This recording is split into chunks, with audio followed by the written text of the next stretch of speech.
લડાઈ, જે આપણા સમાજની આ વિચારોની લડાઈ, જે આપણા ક્રાંતિકારો 150-200 વર્ષથી લડતા આવે છે, એ લોકો હજી થાક્યા નહીં.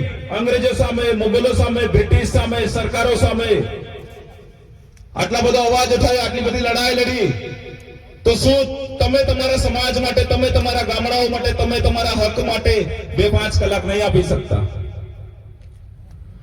નિતેશભાઈ અલાવાનું ભાષણ જોઈને આખી પબ્લિક શોક થઈ ગઈ. એ રિયાલિટી છે, એનું ખૂન બોલે છે, એનો ડીએનએ બોલે છે.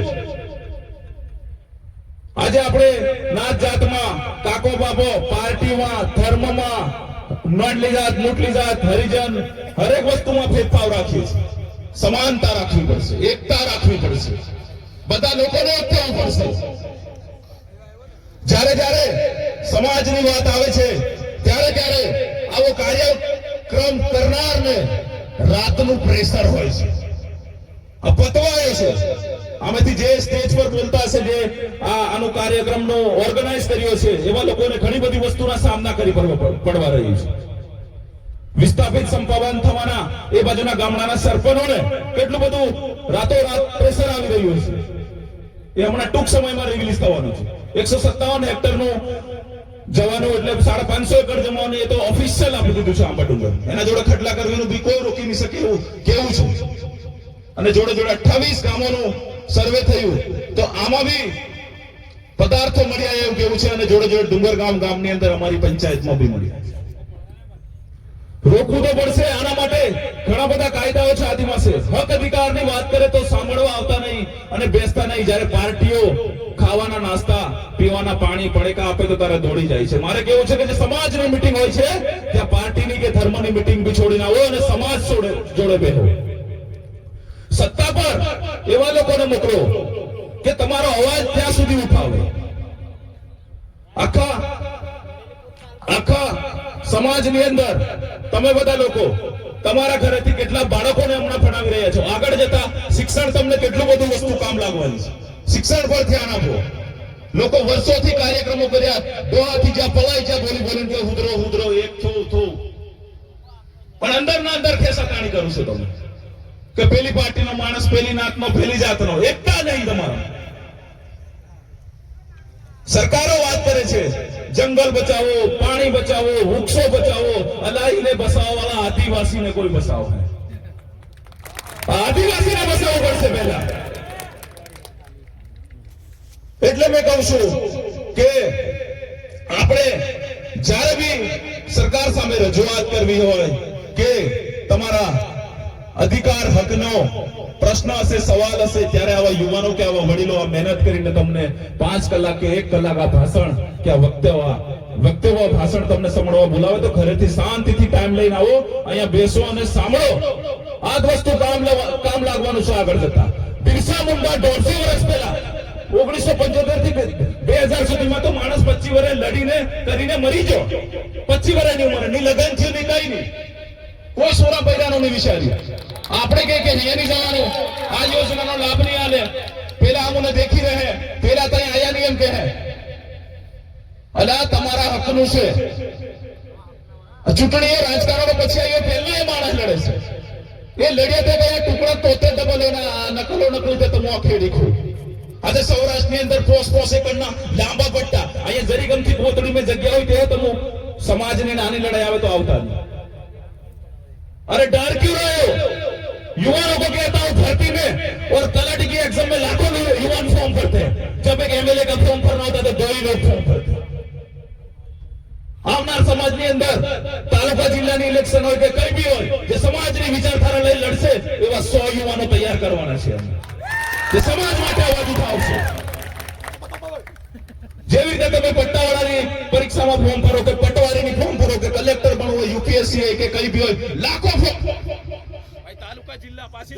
હેલો આઈ જ્યારે ઇલેક્શન હોય તો 2 કે 4 જણા ગામમાંથી ફોર્મ ભરે. અરે હારો માણે હાસો માણે તેને ગલ ટેકો કરો.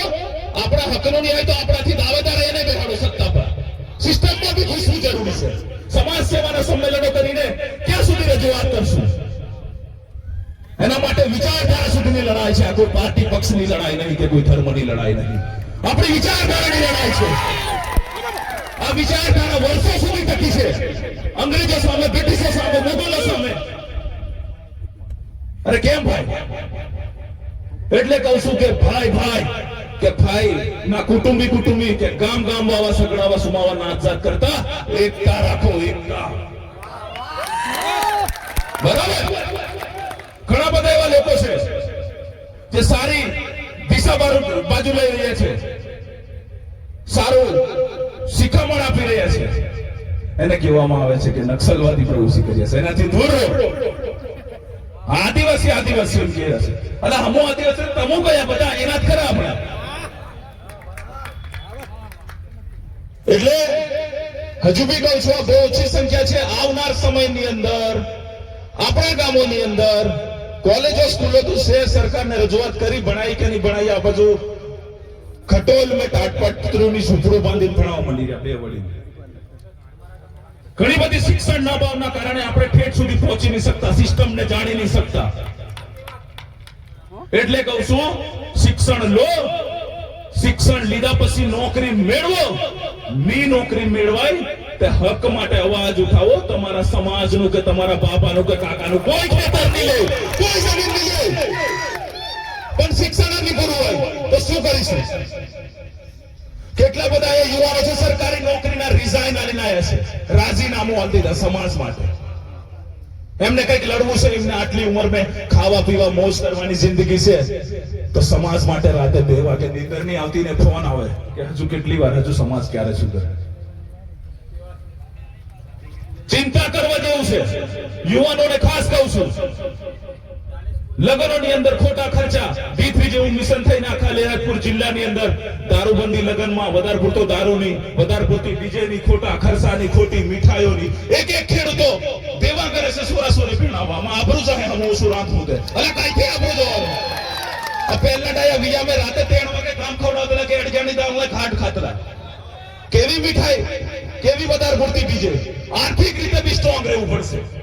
કાયદા કાનૂન હોય, આર્થિક પરિસ્થિતિ હોય કે તમારા હકો હોય, એ તમે જાણતા નહીં, તમે તમારો ઇતિહાસ નહીં જાણતા હોય તો પછી કઈથી ખબર પડે? નરેન્દ્ર કાકો આડી બિચારો હવે ક્યાર ના સમજાવે છે. લોકો આ લોકોથી આપણે શીખવું પડશે.